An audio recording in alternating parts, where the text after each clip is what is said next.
Hello and welcome. My name is Sam, a childminding consultant for Childminding UK.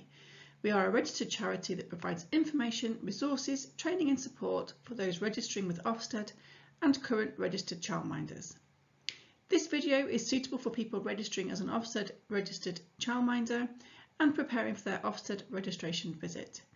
It will run through what to expect from the visit, explain what is likely to happen on the day and what happens after the visit. It will enable you to be fully prepared for the day, both in the knowledge that you need and also any preparations that you might need to do in your home. You will receive an Ofsted registration visit if you are registering on the Early Years Register or registering on both the Early Years Register and the Childcare Register. This will be arranged with you, so you will know in advance when it will be, and you should allow around 3 hours for it. Childminders are defined as someone registered to provide paid childcare from domestic or non-domestic premises for children under 8 years old. Childminders can work alone or with up to 3 other childminders or childminding assistants.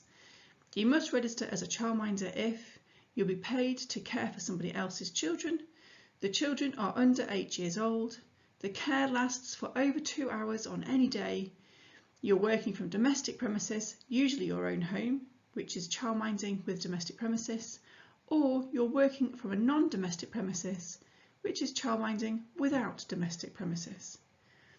The registration process is very similar for both registration options, and the registration visit is looking for the same information. If you are intending on becoming a childminder without domestic premises, the visit will be held at your location that you have highlighted in the application, i.e. the main venue that you'll be childminding from. Throughout the video, where you will be working will be described as a setting. The first thing we're going to look at are some useful documents. You will need to be familiar with the EYFS document, as this is the rule book that you will need to abide by once you are childminding. You will not need to know this off by heart, but will need to know what is included and where to find it. For example, the document highlights 7 areas of learning and 3 characteristics of effective teaching and learning. The areas of learning are about what the children learn, whereas the characteristics of effective learning are about how children learn. Your introductory course should have covered the EYFS and Recording Children's Development. If they didn't, you may choose to complete these modules individually, and they can be found in our shop. Look at the childminding registration requirements on the Ofsted website, as this will help you think about and plan how you will run your childminding setting. Read what Ofsted say they want to see on your registration visit, including documents that they will need you to show them. Childminding UK have developed a document called Preparing for your Ofsted Registration Visit, and this can be used alongside this video. It is important that you risk assess your setting, reduce any hazards, and make sure you have any necessary safety equipment. The EYFS says that you can choose which risk assessments you have in writing and which you don't need written. This suggests that Ofsted are expecting some to be written. We believe that people preparing for their registration visit often feel more confident about risk assessing possible hazards if they first work through a document suggesting what they may need to look out for.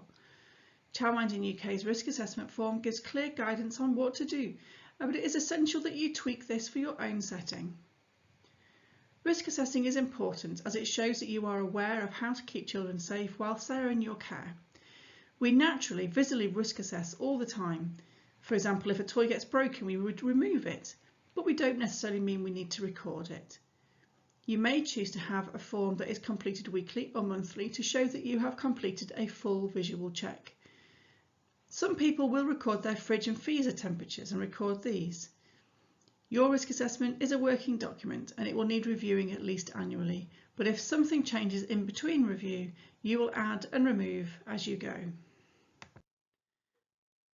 The Ofsted inspector will expect to see a childminding setting, so you will need to have decided which areas of your home you will use and how you will use the non-domestic setting space, and have at least some of the toys, resources and equipment that you will need. Think about the numbers and ages of the children you hope to care for. It may not be the maximum that you are registered for. This will focus on what resources you need to get ready to start your childminding and also the areas of your home that you will use. You won't need to have everything at this stage, but it is a good idea to have a plan, which doesn't need to be written, of what you are going to provide. For example, you may think that you will need a double buggy, but until you actually know which children you are going to be caring for, you may or may not need this immediately. Similarly, for toys and resources, when you know which children you will care for, you will know their ages and what they like to do, and will be able to assess what they need to learn. It is therefore perfectly acceptable to have a plan or a wish list around this rather than buying everything beforehand. But you do need to have a good selection to start off with for the ages of children that you are hoping to care for. If you have your own children, you may feel that you have lots of toys, but you really need to consider if you have a good mix of toys for all ages and all development levels. When you buy for your own children, you choose what they like, and of course there is no such thing as girls' toys or boys' toys, so you are going to be expected to have a variety. Again, our Preparing for Your Registration Visit document has a table at the end that you may wish to complete with your wish list ideas. You will need to decide on what documentation and policies you will be using. Consider if you prefer to create your own documentation or purchase ready-made products or subscribe to an online record-keeping system. If you have time before your visit, have some or all of these ready for Ofsted to view. Childminding UK provides all the documents that you would need in a downloadable and editable form. Ofsted are likely to look at a selection of these, such as the accident, incident or existing injury policy. There are only 2 policies that are compulsory to hold in writing, which are the Safeguarding Children policy and Complaints policy. But it is good practice to have all of your policies in writing, as it helps to prevent misunderstandings later on. Ofsted will look at the compulsory ones, but may choose to look at your policies in general. Policies are also working documents that will need amending as needed, but reviewing at least annually. Know how you are going to communicate with prospective parents. Will you prepare a childminding portfolio? If so, could you have it ready to show Ofsted? We have a handout on developing childminding portfolios that you can find within our free guides pack to help you prepare. It's a good way of showing Ofsted all the information you are planning to share with potential parents.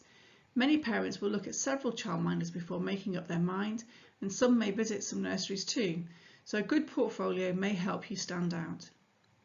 Consider how you're going to communicate with parents once the children have started with you.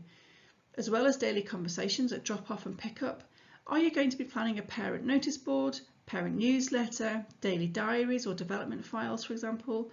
You need to choose which ways work for you and the families that you work with, and whatever you choose should be directly benefit the children. It is compulsory to have available for parents to see your Ofsted registration certificate and the Ofsted parents poster. Many childminders also have their public liability insurance, first aid training, safeguarding poster with contact details, and a compliments and complaints box or book, weekly menus and holiday dates, etc. You'll be asked about your safeguarding children and will need to show that you are aware of the signs and symptoms of abuse. You may also be asked about areas such as FGM, breast ironing and grooming, for example. You will be asked, what would you do if you have concerns a child is being abused, for example, a non-mobile baby with bruising, and who would you report it to? What to do if there's an allegation against you, including knowing the local telephone numbers and email addresses that you need. It is also important that you understand about safer recruitment, as you may decide in the future to consider working with other adults, and clearly it is very important to make sure that they are suitable in terms of working with the children, but also from a safeguarding point of view. You can get more information on safer recruitment from both the NSPCC website and our own website, which also hosts a pack on working with assistants and co-minders. Some childminders will log in and redo their safeguarding training before their Ofsted visit, just to refresh them. The local information you need will be found on your local Safeguarding Partnership Board website. Just Google this for your area. You will need the telephone number, including a possible out-of-hours number of who to contact if you have concerns about a child, the link to your local thresholds document which describes levels of need and abuse, and details of your local LADO or local authority designated officer who is responsible for investigating allegations of abuse against you and any other adult that is in contact with your children, the website address for your local partnership board, save that to your favourites, and contact numbers or web link to report for early help support. For information, early help describes the lower levels of need on the thresholds matrix. If you have any concerns at all, you can always ring for advice with your local safeguarding partnership board. If you don't have parents' permission to do this, it will be an unnamed consultation so that you are only passing on details of age, gender and the concern and not identifying the child or the family. Once you have spoken with them, you will then be better placed in what to do next, including if you should make a formal referral. Most childminders never have any concerns about children in their care, so please don't think this is something that you will need to deal with on a regular basis.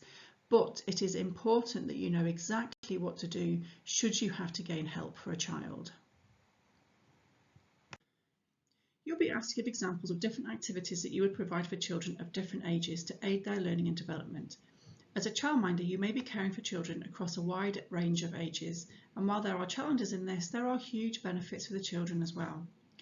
For your visit, you could be asked what activities you would provide to promote physical development for a 2-year-old and a 4-year-old, or to say where the activity links to each of the 7 areas of learning. You will need to think about how you adapt activities to both ages.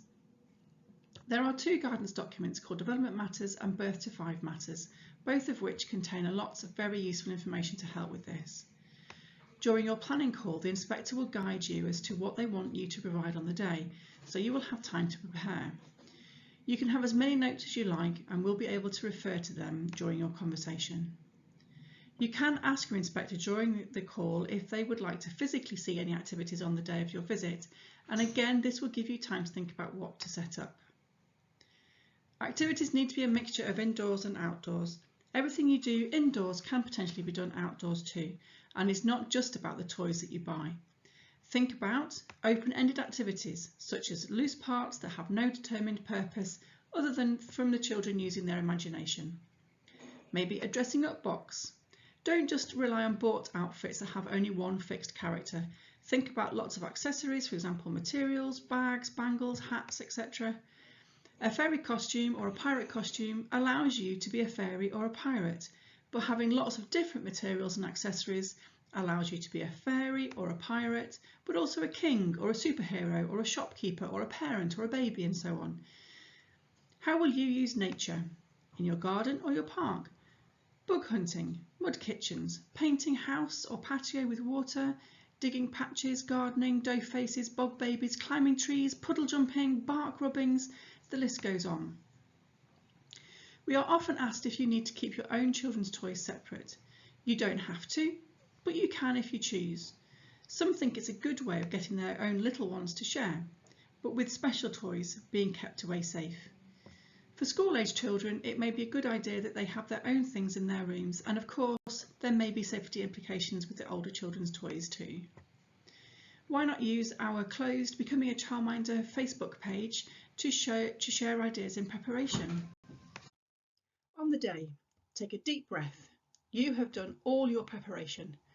They are not there to find fault or to ask trick questions. You will know when your visit is, as the inspector will have rung you to arrange it. A registration visit is never unannounced. Check the inspector's ID when they arrive. You are allowed to have your EYFS document and any notes that you have made handy and will be able to refer to them throughout. The inspector will guide you through the visit. They will prompt you or reword any questions where needed. Be prepared to show and talk through with the inspector the different areas of your setting and how you intend to use them. Where will you provide messy play, quiet times, baking, physical activities, sleep areas for babies and for toddlers? They will want to see that you have made your setting safe, so remember to point out things such as smoke alarms, first aid kits, fire blankets, safety catches and window and cupboard locks, home safety gates, locks on outside gates and any other risk assessments that you have made. If you have young children of your own, Ofsted do not expect you to find alternative care for them on the day of your registration visit. They will understand that you may need to disrupt conversations about your childminding to cater for your own child when they need a drink or a nappy change or even a story. They will expect you to cater for your own children's needs, and showing how well you do this will give an indication of how well you can cater for the needs of other people's children too. There is a statement in the Childcare Act 1989 that says, "The welfare of the child is paramount," and this means that you are expected to put your children's needs first. You will absolutely be expected to do this. Ofsted have the right to visit every room in your home, even if you don't intend on using it for childminding. They will be checking only to see that the area is safe in case a child accesses that area for any reason. This may sound strange, but they are also looking for extra people. Sometimes people try to save money by not getting all the adults in the home DBS checked. Remember, the inspector will be happy for you to refer to notes at any point, but will still expect you to show your own knowledge and understanding. If you are nervous, let the inspector know. They will be happy to reword questions that you are unsure of. You will have had a discussion about how you want to work, how many children you think you might have, and their age groups. Are you thinking about taking on an assistant? If so, be prepared to answer questions on your responsibilities. How are you going to work and communicate with parents and other settings? You will be given a scenario regarding different aged children and what activities you could offer that fits within the 7 areas of learning. How are you going to plan and observe? What if a child seems to have a SEN need? How and when to complete a 2-year check? Safeguarding. Do you know what to do and who to call if you have a concern or deal with an allegation against a member of your family? How to protect yourself against allegations? Do you know about county lines and prevent, etc.? They will want to know how you will continue your professional development, how to support a child starting school or moving setting, or how you intend on managing child behaviour. It is compulsory to have a safeguarding and complaints policy and a selection of others, for example medical record, accident and injury, and food allergens, and so on.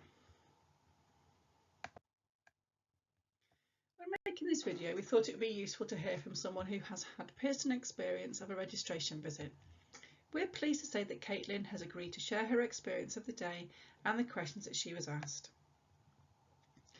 I passed my registration visit today, and I wanted to add what I was asked here, as I found it really useful reading other people's. It was about 4 hours in total, and the inspector was really nice and reworded some questions if I didn't get to the point that she was after. She looked through the documents and IDs that I have. We spoke about different forms I have, for example existing injuries and accident forms. Asked about safeguarding and what that is. What I would do if a parent turned up and I could smell alcohol on them. If a parent turned up with a big scarf around their neck on a warm day and had bruised eyes. If a child was consistently coming to me with next to nothing in their lunchbox, or if a child was given too much in their lunchbox and they were eating it all and were quite overweight. She asked about oral health and how I would encourage that and how I would demonstrate good oral health. She asked about FGM, the signs, and what I would do if a girl said she was going on a special trip. If a child didn't turn up and I couldn't get hold of the parent. If an allegation was made against me and what I would need to do. If my partner was arrested for child abuse. What would I do if a child said that they were tired because they'd been playing on Call of Duty all night on the iPad? What I would do if a parent dropped a child off and they said that they'd had sickness and diarrhoea but that they were okay this morning. If another parent said they've got a cough and a temperature but they've given them Calpol so they should be fine. She asked what I would do if a workman used his phone with the children present whilst I'd popped to the loo, and what I would do afterwards. She asked if I knew the ratios and how many children I could childmind at the same time, and what my plan was. She asked about missing child, what I would do. What I would do if a child ran out into the road in front of a car. She asked me about whistleblowing. What would I do if I saw another childminder shake a child? Asked if I would allow a child access to devices and how would I ensure their online safety. How will I ensure children are getting ready to start school? She asked about all 7 areas of learning and how I link them to an activity for a 1-year-old and a 4-year-old, what I might do, how would I plan the day. What would I do if a child didn't want to do an activity that I had set up? She asked about the snacks that I would provide the children and whether they would help me prepare them. She asked about safety on outings and how I would ensure that. How I would ensure the children are challenged on outings and how they will learn but be kept safe. What will they gain from being outside? How will I incorporate and teach them about the community? She also asked me about managing behaviour. What would I do if a child started biting? If I had a child who wasn't good with sharing? If I had a child with SEN, how would I support them and what would I do? About 2-year progress check and what that was for, and what other observation checks I might do and why. What would I do if I spotted a gap in their development? It does sound like a lot, but honestly, in a conversation it's a lot easier, and it's not just questions being fired at you. On the walk around, we looked in the kitchen cupboards and where knives and cleaning products were stored. She asked about the oven, but said that I wouldn't be cooking their meal, so it shouldn't be an issue, but that I've risk assessed it, so it is fine. She looked in the downstairs loo and asked if they will be using a communal towel to dry their hands, or if they would have their own towel. They also asked about hand washing, but I had a poster.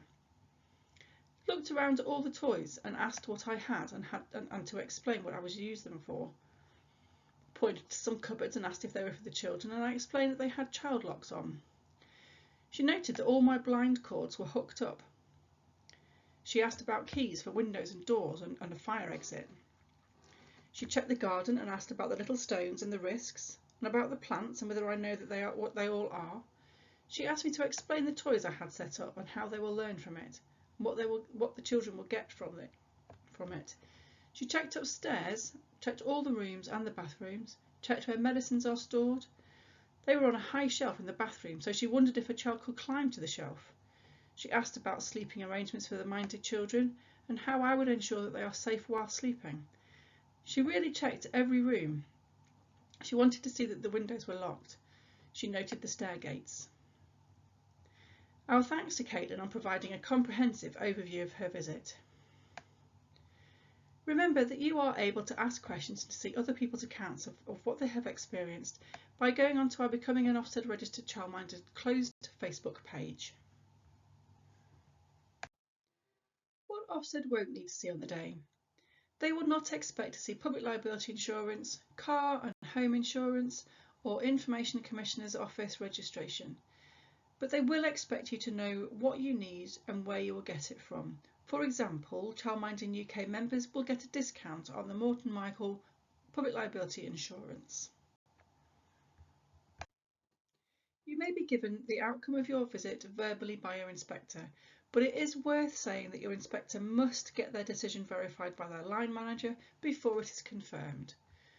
Registration certificates will be sent out by email within 2 weeks of your visit.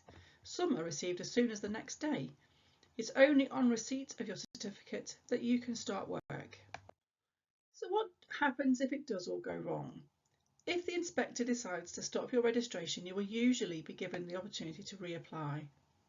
The inspector will have a discussion with you so that you are aware of what areas you have failed in. For example, the home was unsafe, your knowledge of the EYFS or safeguarding procedures was not adequate, or perhaps the equipment and activities that they were expecting to see were not adequately in place.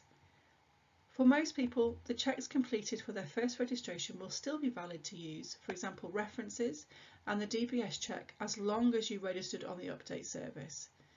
The health declaration forms completed by the doctor are only valid for 6 months from the point that they completed it, so you may need a refresh of that. Thank you for watching this video, and we hope you have found it informative. Please visit our website for further information, resources and training modules. Why not look for the other Childminding UK videos on YouTube?